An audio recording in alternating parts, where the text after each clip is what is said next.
issue one of Teammates on the podcast. If anyone's listening to this, appreciate that.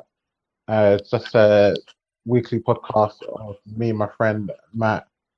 Just really, it's like it's not planned. We're just talking about things we love, which is like comics, movies, definitely movies, games, and anything else that pops into our head, really. Anything else on the agenda? I think one thing that sort of popped into my mind is that I think during lockdown, man, I should have really used opportunity to go back and look at some films I haven't seen in a long time, man. Like some of those classic films that we kind of learned about at uni, or some of the films that you're supposed to have seen but you've never seen.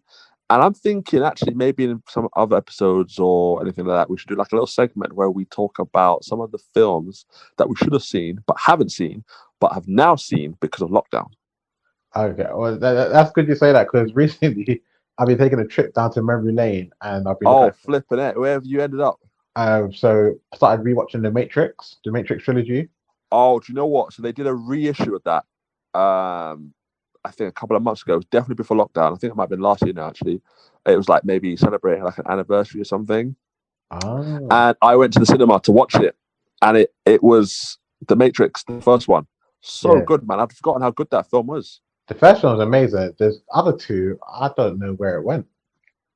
They just fall off. And you know what? Actually, I remember when I was younger, I remember really not liking the second one, but then kind of weirdly, in a strange way, loving the third one. Just kind of really weird way. I mean, I look at it now and it's a terrible film, but I just think when I was younger, I just really enjoyed watching that film. I think it was some of the set pieces and kind of like this whole culmination of this storyline ending.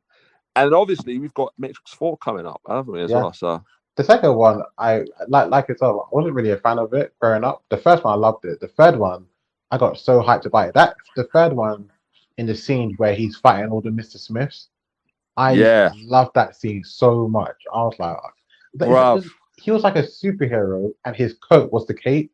Yeah, man. Oh, I remember that end scene was really. I mean, I've watched that scene. I think after.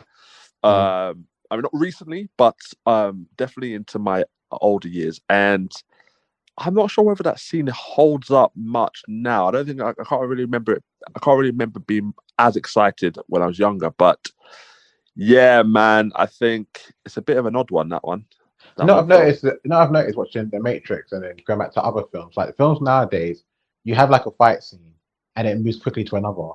But The Matrix, they really stuck you in that scene where you're watching like a 3 minute to 4 minute fight. Because when he's fighting the Mr. Smiths in the third one in the playground or the courtyard, that is a long fight. I was getting a bit tired watching it. I was like, is he not getting tired? All this energy. But the storyline's amazing. I love the little things like, Zion.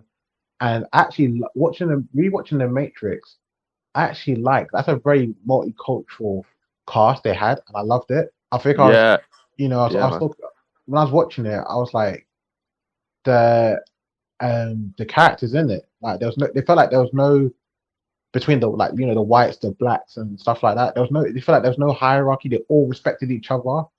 Like Zion, where the humans, kind of like set up base before away from the robots. It's like racism and all that kind of stuff just felt, especially in this day and age that we're living in, it felt like watching that racism was just cancelled. All it was underboss, but there's a mutual respect between all of us and stuff like that. The ship that Keanu Reeves was on, having such a multicultural crew, I thought it was amazing, especially with Jada Pinkett Smith, because I thought she was awesome in that as well. I think the whole sort of like metaphor or symbology of the City of Zion is obviously it's humans against machines. So when it all is said and done, we are all humans at the end of the day, no matter what we look like.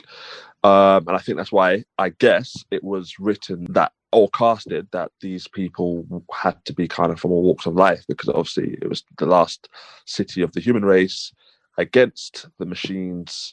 And you know what? Creed, class, religion, sexuality, gender doesn't play into it when we are facing a foe that wants to see the end of human civilization. So I think if we kind of take away something from that. I think that's something that we kind of have to look at today, and you know, take a leaf out of that book, and you know, see that we're all human and stuff. Take what you want from the film, whether you like it or dislike it. I think the Wachowski siblings, you know, what they did with that film, the message with that film is very prominent. Like, you know, even today, like, you know, it's nice when you see a story that can, you know, withstand the test of time. And I think Matrix is one that you could look in 5, 10 years time and it'll still mean something.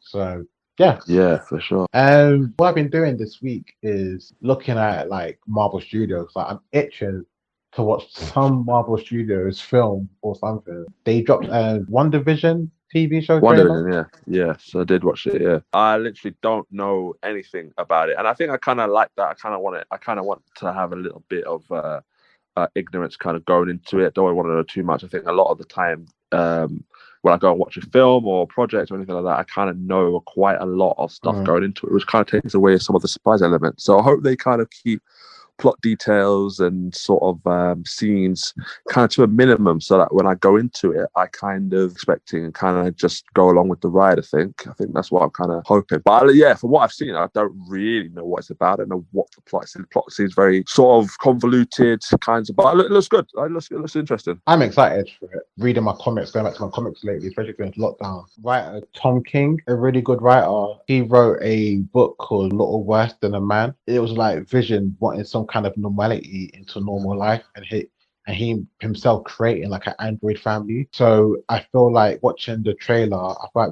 like it kind of resonates with the comic that I've read, you know, about the House of M and how crazy Scarlet Witch is, and even take it back to like Avengers Assembled, where she just literally just went nuts and really changed the Marvel landscape. If you've read the comic, then you know Scarlet Witch, I feel like in the MCU, she's about to change the landscape, and should be interesting. It should be interesting.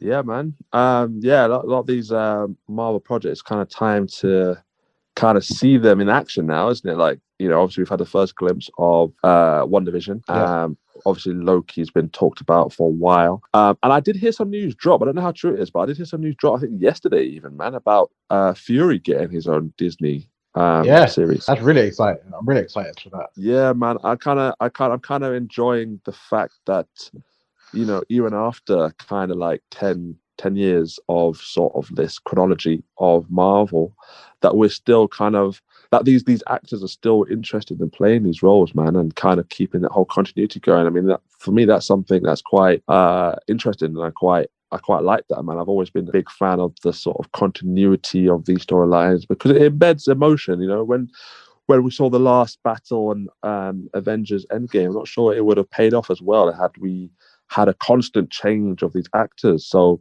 hearing that these actors are, you know, still wanting to be in these projects, I mean, I'm pretty sure the money and the remuneration is enough motivation to stay on these things. But, you know, at the end of the day, you know, for artists and creatives, money is, you know, you can't always be motivated by it, but it's good to see that these actors are still wanting to be part of these storylines, you know, so long into them, man. So it's, I'm excited to hear. Yeah, it's really nice. Happening. Like, it's really nice when following these Marvel Studios films for like 10 years, and it's always interesting to see how big events affect the other movies. For me, I'm always itching like, okay, how is he gonna approach this film? Like from the last film, like Endgame, where we last saw him in the funeral scene. But where are we going next? And I'm always interested in that, like the character development that leads on from that. So it's really exciting. And I'm hoping maybe we might get a secret invasion, you know, with the Skrulls and stuff like that. Because we've seen the Skrulls in Captain Marvel. Yeah, their arc hasn't ended, has it? So in terms of the Marvel sort of properties and Disney, so we've got Loki, we know we've got WandaVision and Fury, it sounds like. What else is there? Was that it? I'm sure there's more. We've got Captain America, which I think will come out next year now. Captain America? Yeah, America. Yeah, Captain America and the Winter Soldier one. Yeah. Oh, yes, I forgot about that one. Yeah, that's that one. We got Black Widow, that's been pushed to next year as well. The movie, isn't it? That's the movie. I think apparently we got Shang-Chi coming out next year. Yeah, actually, I did read that a lot of these projects have been delayed, actually. Yeah, being moved. Yeah, I did see that. When did I see that again? I think I saw that on Digital Spy. I think they were saying that basically Yeah, man, they pushed a lot of these projects. Like I think Doctor Strange is not coming out until like 2022. Yeah, And number two. And what was the other one? There was another film. Forgotten. yeah. So like so apparently Black Widow will come out next year, May the 7th. We won't get Eternals till November the 5th of 2021. Spider-Man's And December, isn't it? Next year. I think so. Shang-Chi is July the 9th, 2021. So yeah, what we are getting next month, Next month. next month is we're getting Hellstorm, which is another Marvel property, but that's released on Hulu on October the 16th. Okay. So that should be interesting. Oh, Supergirl's being cancelled. I know your favorite show, Supergirl's being cancelled. Yeah, I mean, I didn't even get that the time of day. I mean, I don't know how many people feel about that. I don't know what people feel about that, but yeah, man. I mean, I'm not really into these sort of shows that kind of, are a little bit kind of just made. If that makes sense. They're kind of just a little bit all over the place creatively, I think. And there isn't sort of maybe a clear vision in my opinion. Do you know what I mean? So I don't really give these things any mind, pay any mind to them. Apparently, we're getting Wonder Vision in November to 27th of this year. Yeah, that's coming soon. So I didn't know it was this year. Hopefully, that's true. Because what have we had since Endgame? We've had Spider-Man, obviously. And then what else? Nothing. That's it, isn't it? Yeah, I think that's it. Spider-Man, Far From Home. Nothing.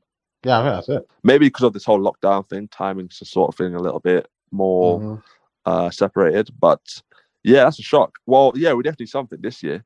100%. Jonathan Majors has been cast as Kang the Conqueror for Ant-Man 3. Oh, really? Yeah. Bro, I thought Ant-Man 3 was dead in the water. And do you know what's so funny? Bro?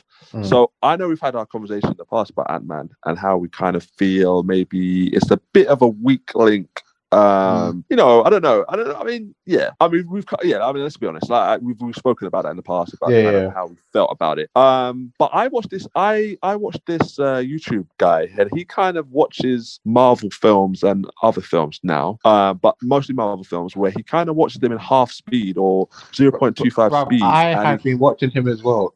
Have you? I need to find the Canadian lad. Shout out the Canadian lad. Yeah, and he picks out all these little details that you kind of miss if you're kind of just watching the film just normal. And he did one on Ant-Man and Ant-Man 2, I think a while ago. But like I said, I've only just found him, and it made me want to rewatch them. And you know what? They're not bad films, I actually really enjoyed Ant-Man 2, Oh, really? Oh, I need to watch Ant-Man 2 again, because Ant-Man 2, when I watched it, I wasn't really feeling it. Ant-Man, the first one, I liked it the first time, and then when I left it alone for a while, I came back to it. I really enjoyed it the second time. Yeah.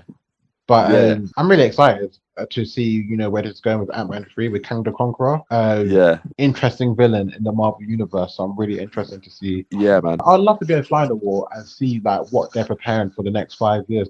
I mean, I think they're definitely, just from past experience, are definitely kind of looking at it long term. I mean, with all these sort of like TV shows they've got planned, they're definitely not in it for the short term. So 100%. Yeah, this next phase is going to be really interesting. I hope. And I really hope, I've got my fingers crossed, really innovative as well. I kind of wanted to see it turn into a new direction. So it's for a new generation. But yeah, I'm looking forward to what they got planned. And yeah, and even more so Ant-Man as well. I'm looking to see what they're gonna do with Ant-Man, because like I say, I watched it the second time. Watched it recently, sorry. And yeah, man, I don't really want that story to kind of end the way it has. So yeah, I'm optimistic about that. Wonder Woman has been postponed as well. Oh wait, till next year, isn't it? Yeah. Wait, is it till next year? Yeah, it is, isn't it? I'd seen it was next year, I feel. Or maybe was it December? I think it's December. Like Christmas Day or something. Man, this year is such a write-off, man. This year is a fuck freeze. Listen, do you know what? So I have been waiting so badly for No Time to Die, James Bond. Oh yeah. If that gets delayed again, I will be very pissed off. I was so pissed off when it got delayed from April to November. If they moved that, because here in the UK we're getting locked down, potentially. We've got a curfew now, 10 p.m. So, and that could evolve into something else. Who knows? But if that does happen, it's looking unlikely that people will go to the cinemas in the numbers that the studio would like. and I can see it being postponed until next year. I just hope that doesn't happen. I mean, this film looks amazing, man. I just need to see this film. I'm not gonna lie, I've never been a James Bond fan, but Oh, bro, you need to get but on this Daniel Craig one, man. I mean, no, no, Quantum no. Solace is a bit, Casino Royale. I remember watching it in cinema and thinking like I can't remember. I think I was what happened. I think it was in uni days. I went to go watch it and I was Yeah. like, oh my god, it's actually amazing. And I watched Right. it was with one of you lot that I went to go watch the second one, the Quantum of Solace or something like that. Yeah, And then right. when I came back when I saw the trailer for this one, I mean the other ones I haven't really paid much attention to, but when I Right. saw the trailer Yeah, I for remember. this one, I was like, damn, maybe I have missed out. Maybe I have. Yeah. Maybe I knew need to get out my cave and start watching like these James Bond films with Daniel Craig because this one Yeah. looks like It looks good, man. Yeah. The director looks really invested in the storyline and the look of it. So it definitely looks a lot different to some of the previous ones, but not so much of a departure that it's not recognizable as a James Bond film. So I remember watching Casino Royale on DVD. Yeah, I remember being young enough not to really care about all the sort of dialogue, but just the action. But obviously being an adult, I kind of watched it and it's great. Quantum Solace is give or take. And then Skyfall and Spectre, I mean, they're pretty respectable films, man. So it looks like this is going to be his Daniel Craig's last one. And it looks like it's going out with a bang, man. So I'm interested to see what happens. I mean, I do enjoy the series, so I'm quite biased. But yeah, I'm looking forward to it, man. I hope they don't postpone it. I rewatched the Batman trailer yesterday. I need that film in my life. Do you know what? Yeah. So I mean, I don't know. Wait! Don't no. What? Don't say you're not too fond of it. No. I'm not Oh. going to say anything. I'm not going to say anything negative. I'm not. I've only seen it once, the trailer. I don't really want to kind of wash it out. Do you know what I mean? So I'm just kind of watched it in its sort of like I've watched it in its entirety, and I'm not going back. But it looks really good. But the point I was going to make was that Robert Pattinson, man, he's having a moment right now. Like he's having a sort of like second wave. I mean, I was never really a big fan of the Twilight series. No. I don't even think he was. I don't even think he was. Yeah, well, and in extension, I wasn't really a big fan of him, to be honest. I kind of didn't really pay him any mind, but I think he's having such a moment now. I mean, he was great in Tenet. He looks great in Batman. And I've not seen that film on Netflix with Tom Holland. Oh, I haven't seen that yet either. That's on my list. I haven't seen that yet. Yeah, I've heard that was pretty good, man. But yeah, I need to get that watch. I forgot what it's called, The Devil something or something like that. I'm currently watching Ratchet Mildred, something like that. Oh yeah, I need to watch that. Oh my god, is it good? It's alright. Is it alright or is it good? Is it bad or is it good? Nah, it's good. It's good. I love the cinematography in it as well. Like there's some editing techniques in that, and the way the camera's positioned in some scenes that I'm just like, oh, this is really nice to watch. It's nice to watch, but at the same time, the overall show is very almost creepy. Like what the hell? I'm always having like what the fuck moments. Yeah, I think I'm going to be quite used to that. I mean, did you ever watch the American Horror series? Yeah, I gave up. I did when they focused on the witches. I think halfway through. Oh, that was quite a good one as well, actually. Yeah, I kind of gave up with the Coven. Yeah, that was a good one. I gave up around the time Lady Gaga started coming in it. So yeah, that's when I stopped watching it. But it was a good series. So it's kind of like that, isn't it? It's kind of, I think it's the same guy. Oh, they found their what do you call it? Their actor for Hawkman for yes, in Black Adam. Yeah, the Black Adam film. Yeah, man. Good choice, I think, as well. He was in Invisible Man. I thought it was pretty good in that. Oh, that's right. I know this face. The face, isn't it? Yeah, man. He was good in that, I think. Give him a shout out. Aldous Hodge. Yeah, that's it. Nice one. I'm really excited, man. I'm really excited, especially for DC films. Like, I want to see where this Zack Snyder cut goes, but I'm more interested in, with the films that come after that, with the Flashpoint and all those other films. That's what I'm interested in, because like I've already seen one portion of the Justice League film. I want to know. Yeah. Well, to be honest though, if that film does well, maybe. But does that mean that they'll go with that into a sequel? Is that film a standalone film? Is that universe finished? Like, me personally, I feel a little bit let down by that whole sort of universe anyway, that I think that universe should just be destroyed. But I'm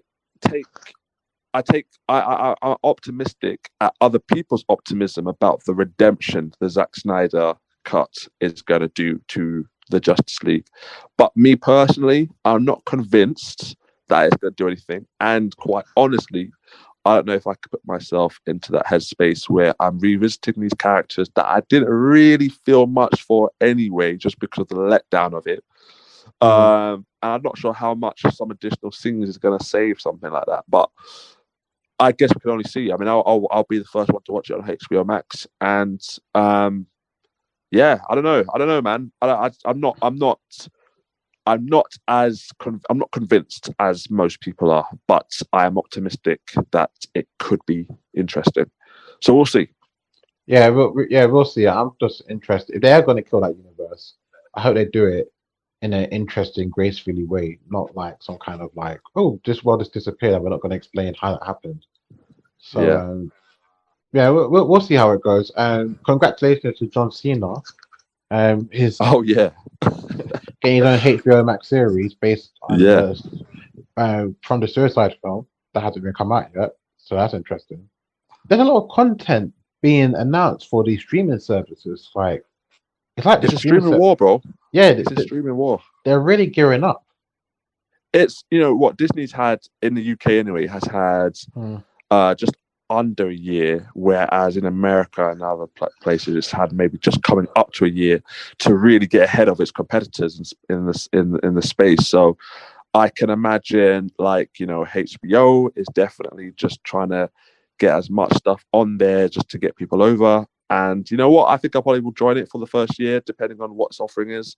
So it needs to really have a good offering for people to sign up to it initially. Do you know what I mean? And therefore place itself as a good competitor to Disney. And I feel like for me, I've kind of run through Disney's kind of catalog, and it's just really the expectation of some new stuff coming on there that is kind of keeping me on the hook.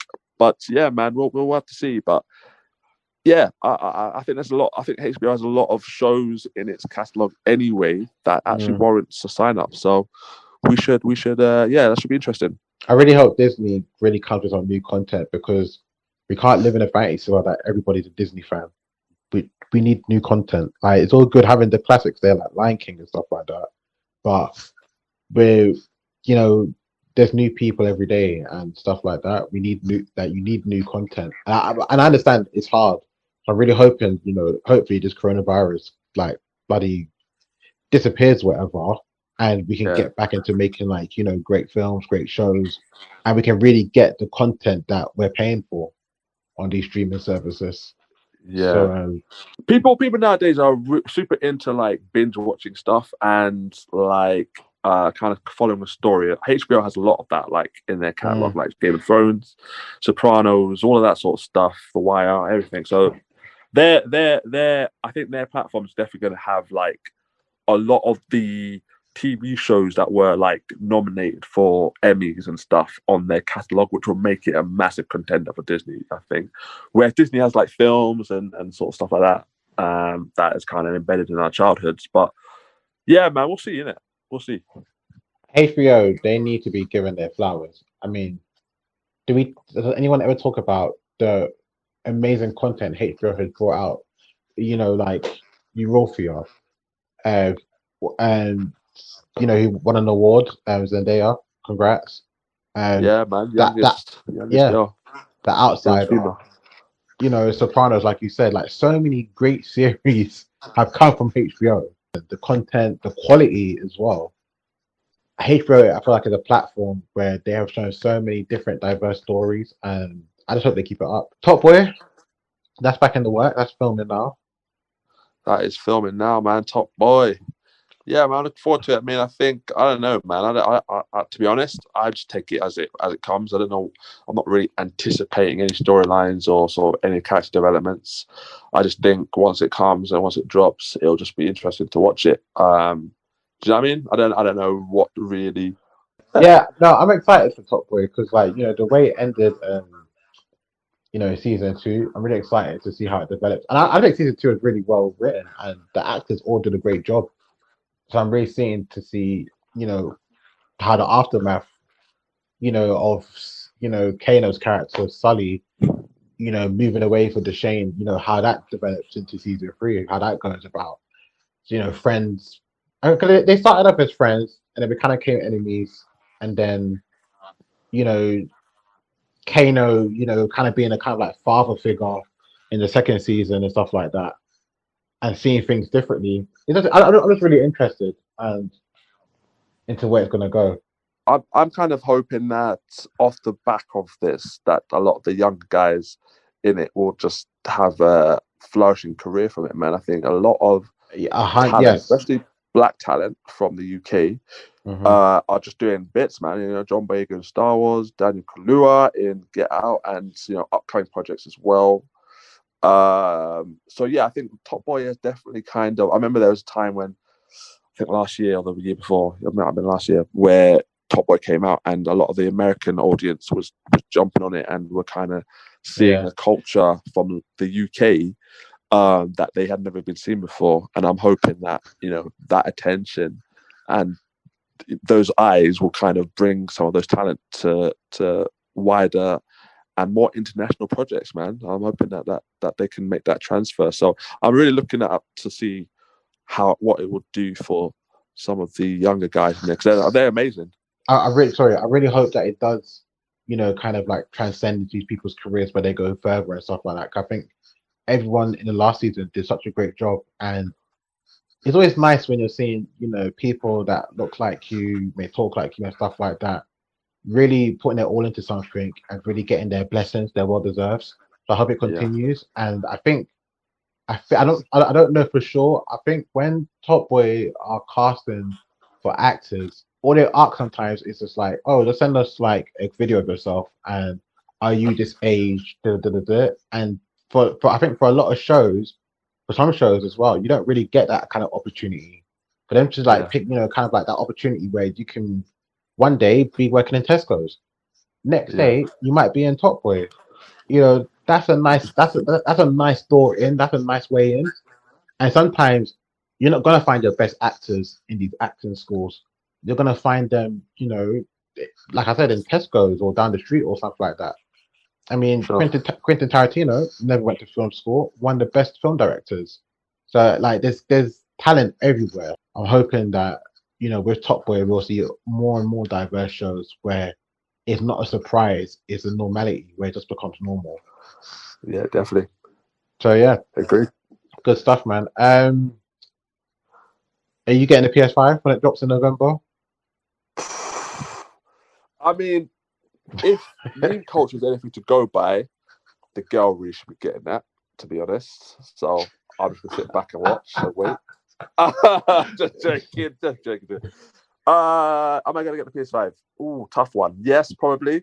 I mean, you know me, I'm not a massive gamer, but this might spark a new passion that I once had into gaming. I think, yeah, I mean, I'm excited about what it's got to offer. I think that I Yeah, really enjoyed. I mean, Spider-Man. The Spider-Man game was the game that brought me back into playing games again. So I'm hoping that this one might do the same for me as well. have you seen the new Spider-Man trailer for PS5? For the game, Yeah, no, I haven't.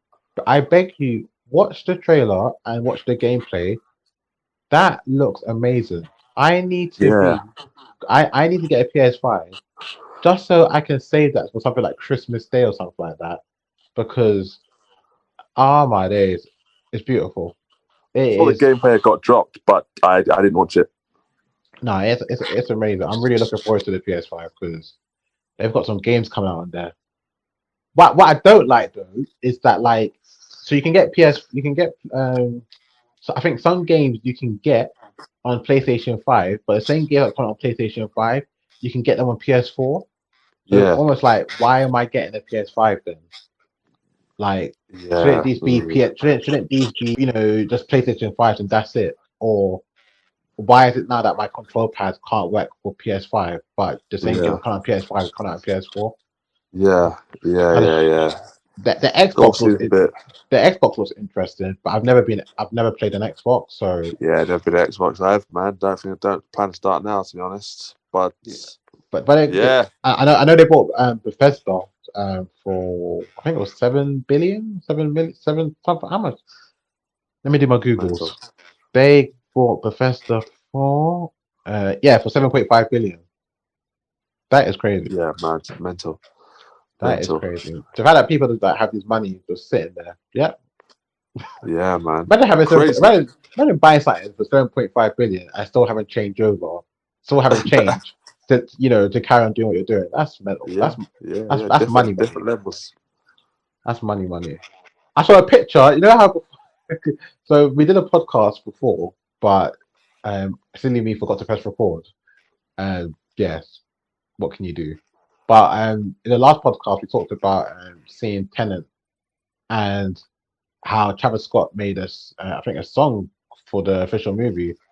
And Oh yes, you got to go back and watch it. Listen to it.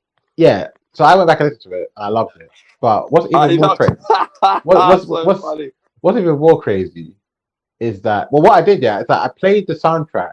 I mean so I played the Yeah. song and I played the trailer and I put the trailer on mute and I took it in as that. I was like, oh, this is actually all right. And I saw a picture of Travis Scott with Christopher Nolan. Oh right, where? I saw it on Google. I was like, is this real? It is 100% like legit, and I think it is. I can imagine that Travis Scott is a massive film fan anyway. So Yeah, having the opportunity to work on a soundtrack with a director like Nolan, I can imagine he would have jumped at the opportunity. So yeah, that surprised me, to be honest. Christopher Nolan is a very creative person. Like, I love watching like when he talks about him creating films and stuff like that. And Travis Scott, when I watch his like music videos and stuff like that, he is very creative. Yeah, Like in his definitely. like in his songs and his the way he when I say creative, I mean the way he manipulates music in his songs to give it that kind of like to me that kind of like eerie feel that I like. And I Mm. feel like Christopher Nolan, the way he manipulates films to create like a non-structure kind of film where it's not the typical kind of like A to B kind of thing. So it kind of makes sense why I can imagine them then sitting down in a room having a conversation about stuff. But Yeah. yeah, I saw the picture. I was like, oh, that's interesting. Yeah, yeah, man. I think Travis's offering to the soundtrack was decent. I mean, yeah, I had my reservations at the start, but I saw it on the trailer, the final trailer for Tenet, and it worked well. Quite liked it. Mm. It was quite different to what I've seen Nolan films packaged as. But yeah, I enjoyed it, man. It was good. Yeah, I enjoyed it. Yeah, it was interesting. So what you been up to? We've been in lockdown for like I don't know, like Oh how long wow. has it been since I've last seen you? It's been a while. Was it before lockdown? I last saw you. Nah, yeah, I think yeah, it was before lockdown. Oh, you know what? I saw you one time during lockdown when we went up to Central to Oh meet. yes, yes. Yeah, Yeah, Iron Bar. We made that. yeah, that was the last time, and I forget when that was. That was maybe Mayish, June, maybe. Wow, it's been that forever. Yeah, man, it feels like it's been ages, and now we're kind of headed back in that direction, isn't it? Kind of like going backwards a little bit. So I'm not even sure when the next time I see you, but we did have some plans to kind of meet out, didn't we? Yeah, Do no, we some like did. photos and stuff. Yeah. I'll be So getting maybe back we into could do it. that before Yeah, we that'd be get locked cool. down.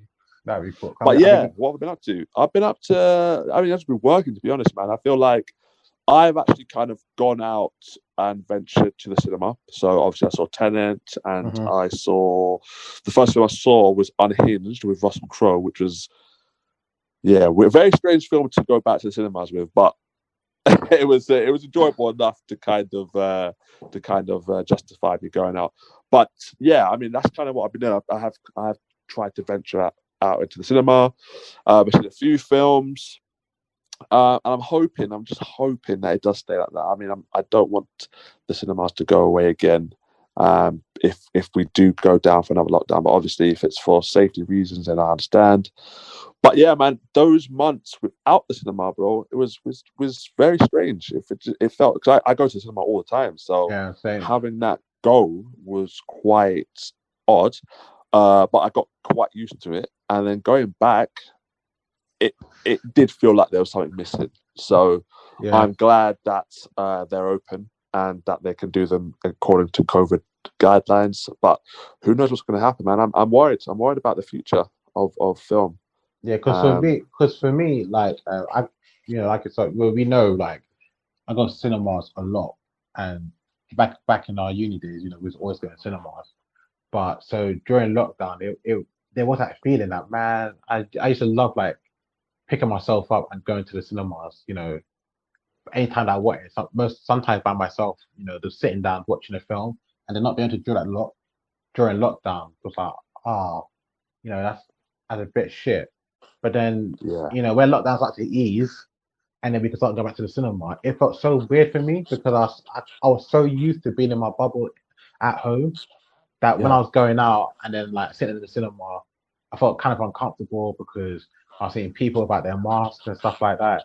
The whole Oh, yeah, yeah, the whole 2 meter distance thing, but then you got someone next to you or what, like sitting at the back of you, and I'm just yeah. like, it kind of like ruined like my first time experience to go back to watching movies. But yeah, when the films that I've seen in cinema since kind of like the whole lockdown saga was Tenet, which I loved, and New Mutants, which Oh, yeah, I New was. Mutants was another one. Yeah, Have you seen New Mutants?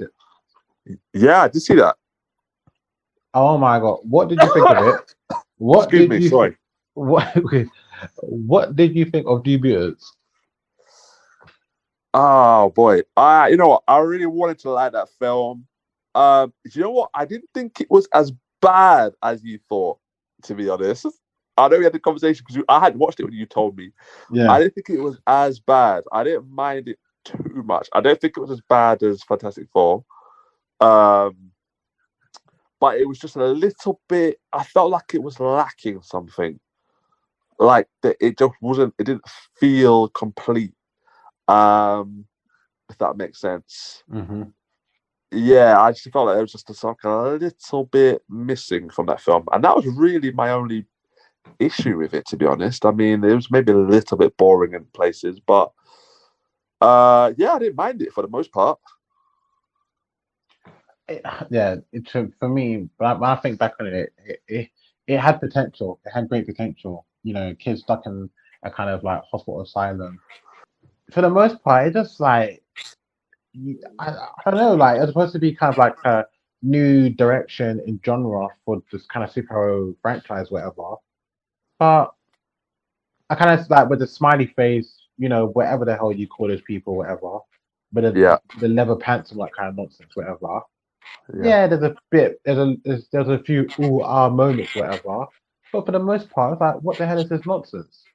And then, yeah, the fight at the end with the flipping spoiler alert, by the way, if you haven't seen it, the big bear at the end or whatever. It's yeah, like you couldn't get something much better. We couldn't develop their characters even much more. And even with I didn't like 'cause in the comics, you have what's his name? What's his name? Roberto. So his name is in the comics called Roberto in the film. okay, So like in the comics, he's got a much more darker complexion.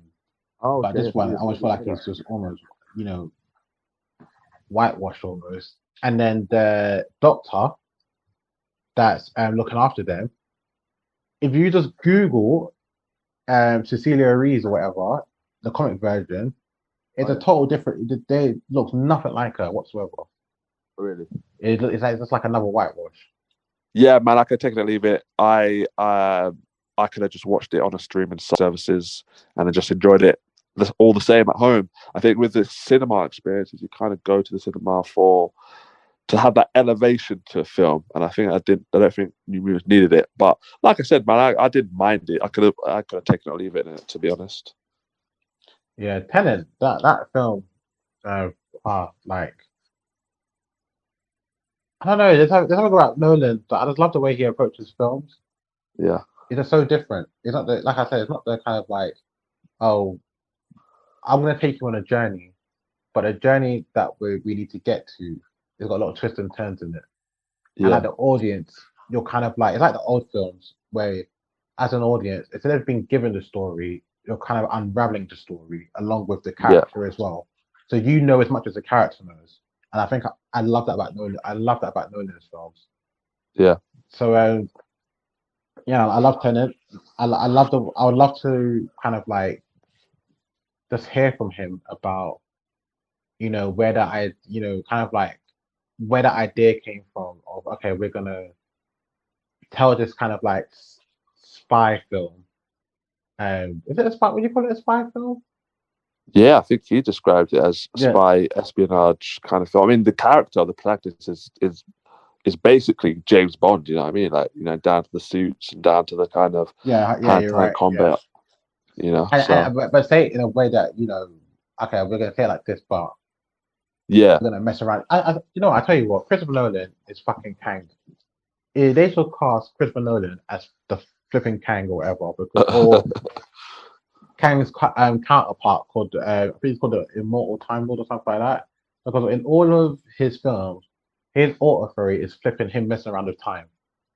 Yeah. So yeah, if we had to cast, I think one podcast, I think we should do a breakdown of what each director, if they were supposed to be a DC or Marvel superhero villain, who would they be and why? Who would they be cast as? Yeah, I'm definitely going with um, Christopher Nolan as Kang because he just loves messing around the time.